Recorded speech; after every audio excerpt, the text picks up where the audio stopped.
Kenapa kita ada di sini sekarang? Well, because we are celebrating the impending doom of the Indonesian internet. Yap. Jadi pada hari Jumat tanggal 15 Juli kemarin, banyak berita media memberitakan kalau Kementerian Komunikasi dan Informatika Kominfo menentukan batas pendaftaran penyelenggaraan sistem elektronik lingkup privat pada 20 Juli 2022. Maka dari itu, perusahaan yang belum terdaftar seperti WhatsApp, Instagram, dan Google akan diblokir pada hari berikutnya, yakni 21 Juli. 21 Juli. Dan sekarang tanggal YouTube Music is pending tuh, yep. Dan sekarang tanggal 18. Sekarang tanggal 18, berarti berapa hari lagi, saudara-saudara? 2. Sebenarnya nggak langsung diblokir sih setelah deadline, katanya mau bakal koordinasi sama instansi terkait, terus ke Kominfo mau konfirmasi dulu satu-satu ke PSE, coba deh. Instansi terkait. Sebentar, mau dikonfirmasi satu-satu, mau konfirmasi satu-satu yang daftar, atau mau konfirmasi satu-satu every single website yang Kominfo tahu? Nah, ini intinya pemalakan oleh orang berseragam pakai istilah-istilah akronim birokrasi aneh dan divisi karet Presiden Tomano ya. Dan dengan buzzword pokoknya. Pokoknya. Karena quote di mereka tuh ya, pokoknya ya setelah di this is funny karena setelah ditanyain oleh para wartawan, ini termasuk gak, langsung digubris dengan kata pokoknya. Ya, seperti yang di artikel CNN Indonesia tanggal Jumat 15 Juli kemarin, saya tidak memisahkan apakah ini PSE global atau PSE lokal, tapi PSE privat baik swasta murni maupun BUMN harus melakukan pendaftaran. PSE publik seperti Peduli Lindungi misalnya juga perlu melakukan pendaftaran. Mekanismenya adalah mekanisme pendaftaran PSE publik. Yang perlu saya sampaikan, Peduli Lindungi sudah terdaftar sebagai PSE publik. Dan jadi pokoknya semua harus daftar. Soalnya yang publik juga udah daftar. Yang di sini kita mulai dari framework definisi dulu ya, PSE publik sama PSE privat. PSE publik itu yang punya pemerintah langsung. Yep. Jadi aplikasi kementerian, situs-situs kementerian, itu masuknya PSE publik. Aturannya beda. Nanti itu kita bahas. Terus PSE privat itu, PSE privat tuh mulai dari BUMN, terus startup yang ada di Indonesia, perusahaan gede tech company di Indonesia, terus bahkan proyek sampingan lu bikin website juga. Kalau misalnya ada collecting user data, seperti yang di aturan ditulis kayak kalau lo mengumpulkan data, menyajikan informasi, juga, atau user generated content, selamat, lo harus registrasi Blogspot lo. Jadi bakal campur-campur. Terus ini Nendesan juga lanjutin poin yang tadi. Nih ya, kalau misalnya Kominfo beneran jadi blokir platform digital yang nggak daftar, udah pasti dong protes bakal tereskalasi. Tapi kalau nggak jadi blokir, ya sekali lagi bukti mereka aja nggak tegas sama regulasi yang mereka bikin sendiri. Bingung kan lo, Kominfo udah paling bener tuh, cabut dulu dah. Ya bener, seharusnya ditunda dulu. Tapi ini ini udah ditunda berapa tahun lamanya? Ini udah ditunda 2 tahun.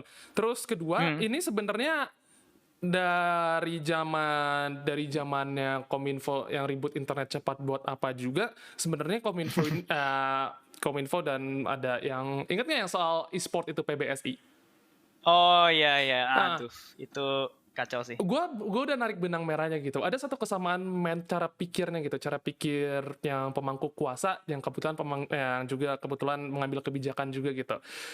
Mereka masih mikir kayak pola pikir zaman Kementerian Penerangan. Yes, ada teman gue yang bilang kayak gitu juga. Sebenarnya peran Kominfo yang sekarang itu nggak jauh bedanya sama Kementerian Penerangan. Mereka masih mikirnya kayak Kementerian Penerangan. Mereka ngelihat internet tuh kayak mereka ngelihat TV sama radio. Dulu TV, radio sama percetakan. Dulu ada buku komunis menyebar. Tinggal ditutup percetakannya, dipenjarain orang-orangnya gitu, bukunya dibakar-bakar, beres. Terus televisi atau radio atau koran misalnya kritis terhadap pemerintah saat itu, tinggal diberendel. Solusinya tuh solusi bumi hangus, dan sekarang di zaman internet, di mana internet itu kalau menurut gua by design itu neoliberal banget, dalam artian semua yang terhubung dengan internet, mau itu Indonesia, mau itu Amerika Serikat, mau itu Eropa, mau itu bahkan Cina sekalipun, masih saling tergantung satu sama lain dengan adanya internet gitu. We depend on each other platform gitu. Bahkan Cina Bahkan Cina yang sering jadi dibilang contoh, wah kita Indonesia bakal jadi Cina 2.0. Bahkan Cina aja juga masih tergantung sama negara barat, dunia barat gitu untuk infrastruktur internet mereka. Dari prosesor, operating system, dan kita tergantung dua-duanya. Kita tergantung sama Cina buat infrastruktur 5G, dan kita tergantung sama negara-negara barat buat computer power. Gue kasih anekdot dikit aja. Pemerintah Cina pernah memblokir GitHub. GitHub, as you know, yang nggak tahu, GitHub itu it's where all open source projects live. Jadi kebanyakan kode-kode yang kalian pakai di website itu, atau kode-kode yang akan muncul di website Anda atau program kalian, itu pasti awal dari GitHub. Mereka awalnya ngeblok GitHub karena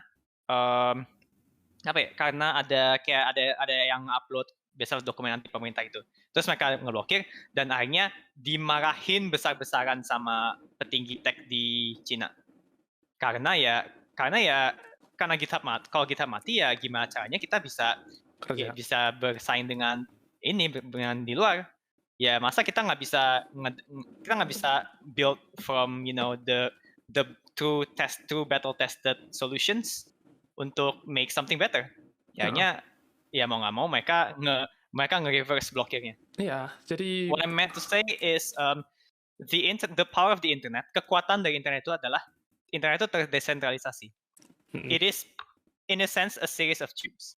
Jadi setiap node di sebuah web itu, di internet itu, berdependensi dari satu sama lain. Jadi ya nggak perlu di mana aja. Jadi ya we are a whole globally interconnected network. Kita jaringan yang terkoneksi secara global.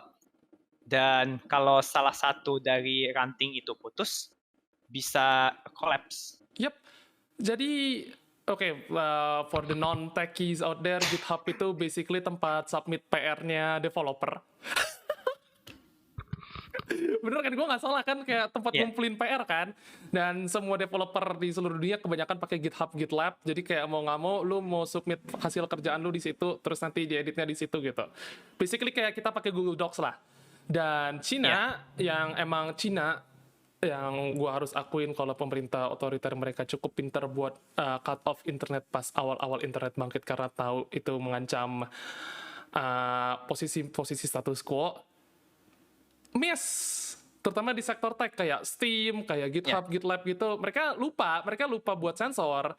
Jadi dampaknya sekarang banyak di sektor industri mereka sendiri udah tergantung sama itu, dan udah nggak bisa diapa-apain lagi. Kayak pemerintah Cina udah pasar kayak ya udahlah mau nggak mau gitu. Dan kita Indonesia basically mau nyoba kayak sama dari mereka, cuman kita startnya 20 tahun telat. Kalau in another universe, di universe lain, kalau misalnya Soeharto mungkin masih berkuasa, mungkin internet di brandel abis-abisan gitu. Mungkin kita nggak bisa ngumpul di sini, nggak bisa diskusi di sini. Soalnya bangkitnya internet, muncul pasarnya internet di Indonesia itu pas banget sama jatuhnya Orba. Kayak perfect timing gitu. In a way, it's a blessing in disguise. Bukit algoritma. We don't talk about Bukit algoritma here. We don't talk about that. We don't do that here. Affiliate juga ternyata kontrak eksklusif gitu. Perusahaan megang big data, gimana daftarinnya, sedang mendengar pemerintah mendongeng. Yang nggak gini, perusahaan yang big data udah ada yang daftar, kayak Amazon udah daftar tapi di PSE lokal, terus Google juga udah daftar, Google Cloud Service udah daftar. Jadi setidaknya kalau ini aturan jadi GCS sama AWS aman, GCP sama AWS sudah, internet masih bekerja. Soalnya kalau itu dua diblokir udah internet tamat. Cuman yang gue nggak tahu, yang gue ngerti gini, apakah itu cuman mencakup GCP sama AWS doang? Atau the rest of the GCP Google or Amazon network? Nah itu kan yang jadi pertanyaan. Soalnya apakah ini cuma masuk ke Google Cloud Platform doang? Yang lain kayak Google Gmail, Facebook, Google Gmail, YouTube dia akan diblokir, sama kayak Amazon, Twitch dan semacamnya diblokir. Oh ya, Cloudflare. Cloudflare nggak bakal mungkin. Cloudflare, it's impossible Cloudflare diblok. Soalnya banyak situs BUMN, situs pemerintah pakai Cloudflare protection. Itu kalau mau diblokir ya udah pengamanan mereka hilang. Dan kayaknya dulu Telkom IndiHome pernah coba ngeblok Cloudflare. Bukan ngeblok. Can you guess what happened? Bukan ngeblok, tapi gue tau tangan gue nggak bisa gerak, tapi anggap gue lagi bikin air quotes. Konfigurasinya kurang tepat. Konfigurasi kurang tepat. Ya, gitu aja. Let's put that in air quotes, oke? Mau nanya, sebenarnya ini bisa diatasi nggak sih kalau kita mau pakai website yang keblokir, kita bisa pakai VPN? Bisa sih, cuman kan balik lagi, pakai VPN lo ribet. Oh iya, ada DJL juga di chat bilang oh iya, saya nggak internet itu juga nggak cuman ngaruh ke internet yang kita pakai di komputer. Internet of Things. Oh, kayak smart fridge dan juga kayak yang si Dega bilang rhythm game, kabinet arcade game itu kan sekarang juga ada beberapa yang udah ke-connect ke internet. Oke, nice. Nah itu gimana? Oh iya, bener juga. Gue bahkan gak kepikiran Internet of Things. Gue juga baru kepikiran beberapa detik yang lalu. What about Internet of Things?